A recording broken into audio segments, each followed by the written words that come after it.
ओम शांति। आज हम कहानी सुनेंगे हिरण्यकश्यप और प्रहलाद की। बहुत से मनुष्य विश्वास करते हैं कि लंबे समय तक साधना की जाए तो कोई भी दुनियावी प्राप्ति की जा सकती है, परंतु यदि साधना को सिर्फ दुनियावी चीजों की प्राप्ति या किसी स्वार्थ की खातिर इस्तेमाल करें तो अंतिम परिणाम बहुत बुरा होता है। भारत में खास होली के त्योहार पर हिरण्यकश्यप और प्रहलाद की कहानी सुनाई जाती है। होली एक रंगों का त्योहार है। इस मांगलिक पर्व पर सभी मित्र संबंधी आकर एकजुट होते हैं और होलिका जलाकर इसका समापन करते हैं।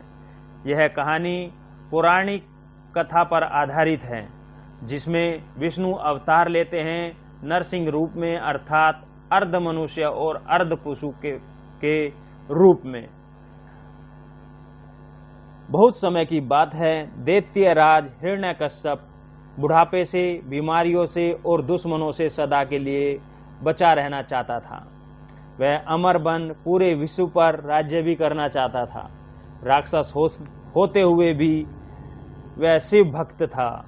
उसकी तपस्या से प्रसन्न होकर ब्रह्मा जी से वरदान देने के लिए तैयार हो गए और कहा कि जो चाहो मांग लो। हिरण्यकश्यप ने वरदान मांगा कि मुझे ना कोई मनुष्य, ना पशु, ना भगवान मार सके।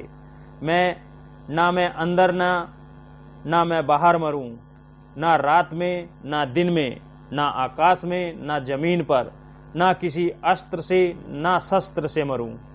ब्रह्मा जी ने प्रसन्न होकर वरदान दे दिया। वरदान प्राप्त होने के बाद वह स्वयं को सुरक्षित महसूस करने लगा और उनसे अपनी करूपता दिखानी शुरू की।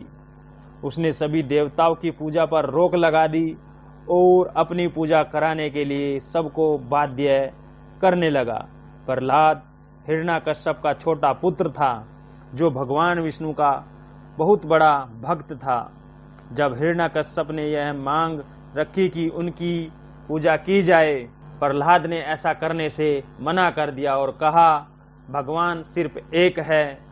इस पर हिरण्यकश्यप ने उसे बहुत समझाने की कोशिश की और न मानने पर उस पर अत्याचार भी करने प्रारंभ कर दिए, परंतु प्रहलाद अटल रहे, अपने इष्ट देवता की ही पूजा करता रहा। क्रोध में आकर हिरण्यकश्यप ने जहरीले सांपों के बीच उसे डलवा दिया, परंतु प्रहलाद जीवित बच गया। प्रहलाद को मारने के लिए बड़े हाथी भी भेजे गए, पर यह सब भी व्यर्थ रहा। प्रहलाद के मारने के कई असफल प्रयासों के बाद हिरण्यकश्यप ने अंत में अपनी बहन होलिका के साथ मिलकर उसे मारने की एक योजना बनाई। उसकी शिव भक्त बहन को यह वरदान मिला था कि वो जब विशेष वस्त्रों को धारण कर अग्नि में प्रवेश करेगी तो अग्नि भी उसे जला नहीं सकेगी। होलिका प्रहलाद को गोद में लेकर बैठ गई, परंतु ही वह वस्त्र होलिका की देह से निकलकर प्रहलाद के चारों ओर लिपट गया। होलिका अग्नि में जल गई, पर प्रहलाद बच गया। क्रोध में आकर हिरण्यकश्यप अपने पुत्र की ओर मुड़ा और कहा कि ठीक है, यदि तुम्हारा भगवान है तो मुझे दिखाओ, वह क्या इस खंबे में है, मैं उसे मार डालूंगा। ऐसा कहकर जैसे हिरण्यकश्यप ने खंबे पर तलवार मारा, उसी भक्त विष्णु भगवान खंबे से नरसिंह अवतार के रूप में बाहर निकल आए, अर्ध नर अर्ध पुरुष के रूप में। इस वक्त शाम हो चुकी थी। यह समय था संगम का, ना दिन ना रात। नरसिंह ने हिरण्यकश्यप को अपनी गोद में लिया और उसके पेट को नाखूनों से फाड़ दिया। ब्रह्मा का वरदान टूटे बिना ही हिरण्यकश्यप का अंत हुआ। कहानी का आध्यात्मिक भाव यह है, इस कहानी का यह अर्थ है कि विकार रूपी काम, क्रोध, लोभ, मोह, अहंकार, ईर्ष्या सभी दानव कल्याणकारी संगम युग में विनाश को पाते हैं। यह ना तो कलयुग का समय है ना सतयुग का। होली पर एक धागे में रोटी के टुकड़ों को बांधकर आग में डाला जाता है। रोटी एक जाती है, परंतु धागा सुरक्षित रहता है।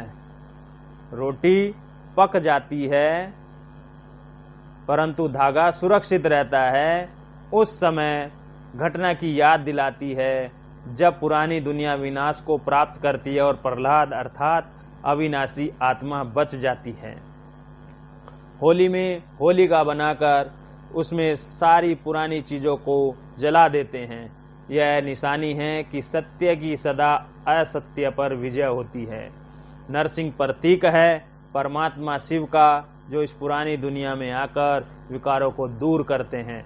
प्रहलाद प्रतीक है शिव पुत्र आत्मा का, जो सगे संबंधियों द्वारा गलत कर्म करने को मजबूर किए जाने पर भी उनसे अप्रभावित रहा और अंत तक विकारों को स्वीकार नहीं किया।